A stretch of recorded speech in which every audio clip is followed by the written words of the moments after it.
Hey everybody, hope you're doing well. Welcome back to a very special episode of CSGO News. Hope you guys all enjoy. As always, let's get right into it. And first off today, guys, in CSGO News, I'm going to go over StarLadder Season 2 Invitational and those groups which were announced a couple days ago. A lot of people have already covered their group predictions. I actually want to go over my own discussions, and I'm going to tell you guys who I chose to move out of group stages and exactly why I predicted those teams to do that. If you guys don't want to hear that, as always, I have time markers down below. We have a lot of great stories in today's CSGO News episode, so feel free to skip this story if you guys don't want to hear my predictions. But as of right now, here are my predictions of who's going to make it out of group stages at StarLadder Season 2 Invitational. So first off, I do want to say, guys, as of right now, these groups are looking pretty well done. They're pretty cookie cutter of what it really should be like, and I say when it comes to a tournament like this, a cookie cutter group would be one definite favorite with 3 contending teams. Now, I think to a certain extent, this actually followed that very well. For Group A, we have NIP, Dignitas, Godsent, and Hellraisers. First off, talking about NIP, they've done very well in the past, especially this past month or so in ESL Pro League. I believe they're 9-3 in the standings right now, just behind FaZe. But the problem I have with NIP is they are going to be staying in without Pith. Obviously, Pith has that hand injury,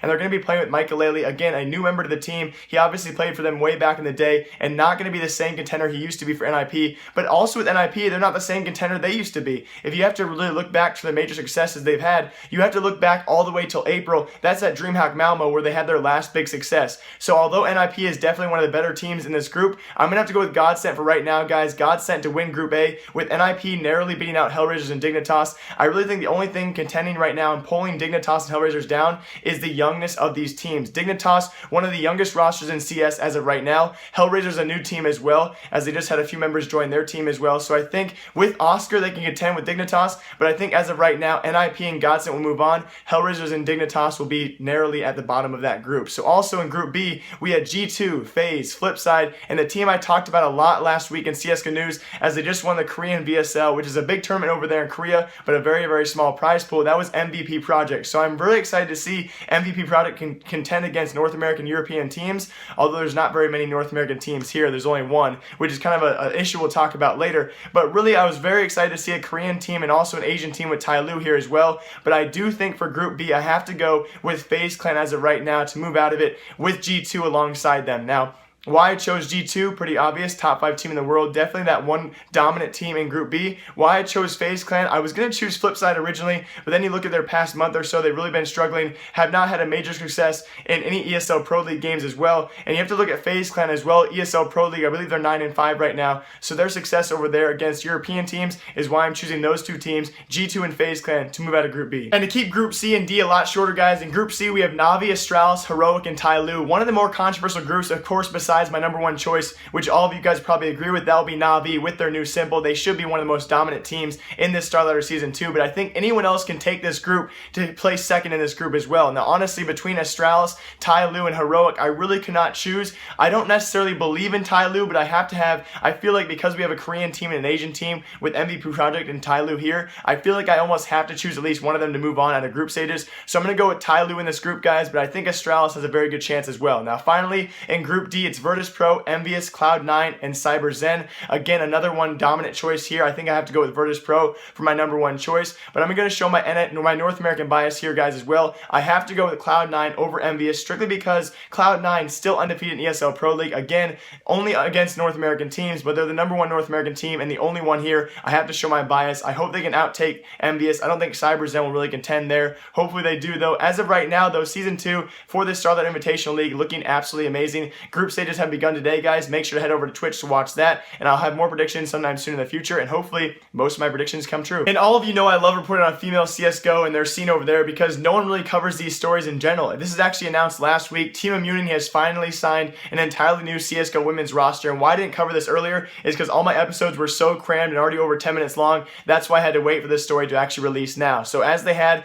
actually Team Immunity announce this new roster, they've had their past players also return. This is both Maddie and Serena, who played for the team. I believe it was back in 2012, 2013, and they've returned alongside 3 new women to the organization who are Bunny, Razy, and Kara, and a 6th sub who's known as Milked. And first off, I just want to say about the female CSGO scene, I love how most of these girls and females actually keep their names very close to their real life names. I mean, we don't have to worry about guys like Kukli or Fifth Lauren or Zipnex or the countless other guys out there who misspell their names or spell it backwards and I have to worry about pronouncing it correctly. I mean, half their team right now is Maddie, Serena, and Kara, and those those are their actual names. I absolutely love that. But in all seriousness, guys, I love the slow growth of the female CSGO scene as of right now. I would love to see more female CSGO teams come out besides Team Secret or CLG Red, who pretty much monopolize the female CSGO scene as of right now and have been dominating those tournaments for quite some time. So as of right now, Team Immunity, an entirely new lineup since that 2013 era. So hopefully they can come back, contend with these teams, and best of luck to them in the future. And probably a big reason why a lot of you guys clicked on this video, and for my next CSGO news story, I'd like to share with all of you guys my problem with CSGO gambling. Now don't worry, this is going to be a very short segment,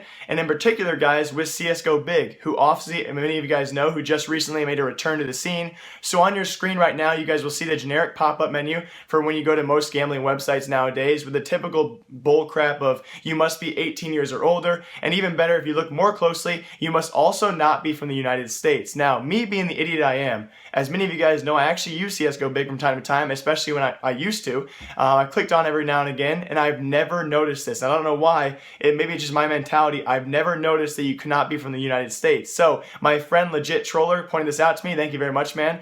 I probably should have noticed this a long time ago. But surely, if I press the click I agree box, I'm sure they won't let me in, right? Because although many of you guys know I'm 21 years old, I don't look it, but I am 21, so that's fine. But I'm definitely from the United States. I am about as United States as it gets. I'm from Iowa. That's the dead center of the U.S. So surely they won't let me. Oh, wait, they did let me in. Holy, that's so weird. Maybe they let anyone in, but they won't let me bet because I'm from the United States. Oh wait, no, there's me winning a bet.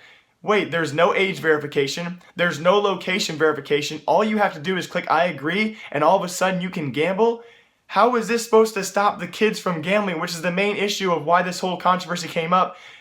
I don't understand all of this. And now I also want to point out to you guys to be very careful when you use sites like CSGOBig. I'm not going to announce any other CSGO sites out there because there are plenty of smaller sites who are doing the same thing they are. But be careful, guys, because if you don't abide by these rules, now again, most gambling websites have these terms and conditions. On the screen you see right here, they reserve the right to ban you and keep your items whenever they feel like it. Now, most gambling websites do have this. They're not going to abuse this power and do it randomly, but especially if they find out or even suspect you're from the US or you're not 18, they really reserve the right to ban you and keep your items no matter what without any argument whatsoever. So please be careful, guys. If you're going to put your money on this website like I did, I'm running the risk of them taking it for absolutely nothing. So again, obviously we see the CSGO gambling problem has not been solved. We had CSGOBig come out and said they're complying with the Valve rules.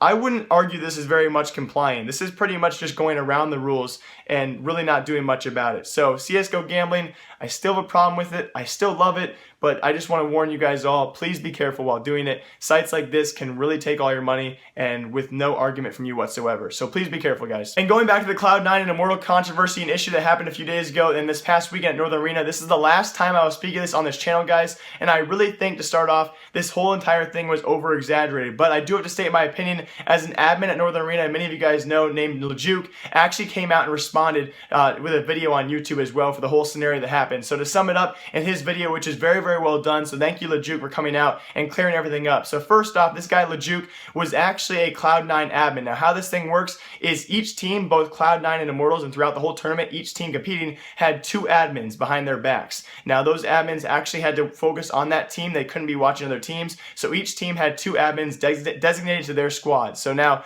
one of the Cloud9's admins, Lejuke, as we said before, he admitted to seeing during that, actually map 3, during that grand final, he admitted to seeing Henny without his headset on, his noise-canceling headset on. Although, when he confronted the Immortal admin and said, hey, did Henny have his headset off? And the Immortal admin said, yes, he had his headset on. You know, he contradicted what Lejuke had said. He could not say anything because obviously he's the Cloud9 admin. He couldn't confront the Immortal admin and say, you're wrong, man, I was watching your players, because he's a Cloud9 admin. He's not supposed to be watching the Immortal players. So finally, that's what caused the technical pause when nothing actually saw Henny. We had the Cloud9 manager contact Lejuke and say, hey, one of their Immortal players has their headset off, please technical pause it. We had that pause for such a long time, and what happened during that is they were reviewing game footage of Henny, and they clearly saw that yes, his headset was off. And the admin was actually, this admin Lejuke was the same guy, if you guys saw the other leaked video on Reddit, where he was actually confronting Zeus. Now here's the funny part about this. It was Immortal Zeus who was arguing for the entire team, not Zach, their coach. It was Zeus, one of the players, obviously formerly for Immortals, and Tempo Storm as well, one of their head guys. But it was Zeus, their player, confronting the admins, and eventually this is what led to the conflict and the controversy of what many of you guys heard was Zeus say, he doesn't speak English, so it shouldn't matter. Basically saying the rules shouldn't apply to him because, what he hears from the caster shouldn't matter. He doesn't speak English. He can't interpret that. And so that's where that whole controversy started. Now, it really shouldn't matter if you guys don't know. And if y'all haven't heard about this by now, we know of at least one other team, that team being Echo Fox at Northern Arena alone. This is just one individual tournament. We know teams do it all the time.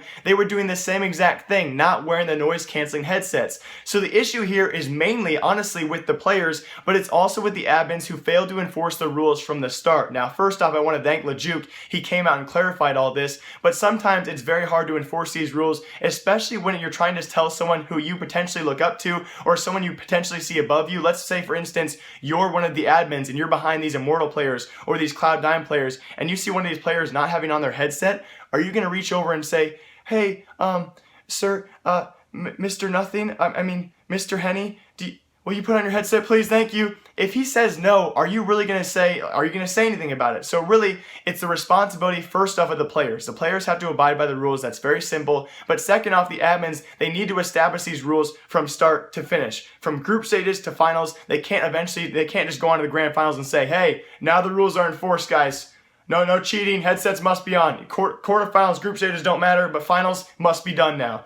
I think, honestly, though, wrap it all up, guys, over-exaggerated. This is going to be a great thing for us moving forward because we can know for sure, not only with Brazilian squads and Immortals will they be wearing their headsets in the future, but also other teams as well. And especially moving forward, rulebook-wise, I think it's going to help future tournament hosts all around, especially going to help us have a solidified rulebook. I can almost guarantee you now in the future, when we have new tournament hosts like Northern Arena did this for one of the first times ever, I think it's going to guarantee we're going to have solidified rulebooks where a lot more tournament hosts are going to solidify their rules, but on top of that also have consequences for rules that are not abided by. So we're not going to have that confusion anymore. I think Northern Arena honestly is going to be a great move for CSGO and hopefully no further problems in the future. And that's going to do it for today's exciting episode of CSGO News. Hope you guys all enjoyed. And thank you all for the great support on yesterday's video for exposing Pookie. Now I do believe he's going to have a response video today. I don't think I'm going to make a response video to his response video. I don't think you guys want to see that. If you do, let me know down below in the comment section. Maybe I'll make a short video about it and include it in a CSGO News episode. Big shout out though also to Dev CSGO, a good friend of mine who actually makes YouTube content and actually made this sick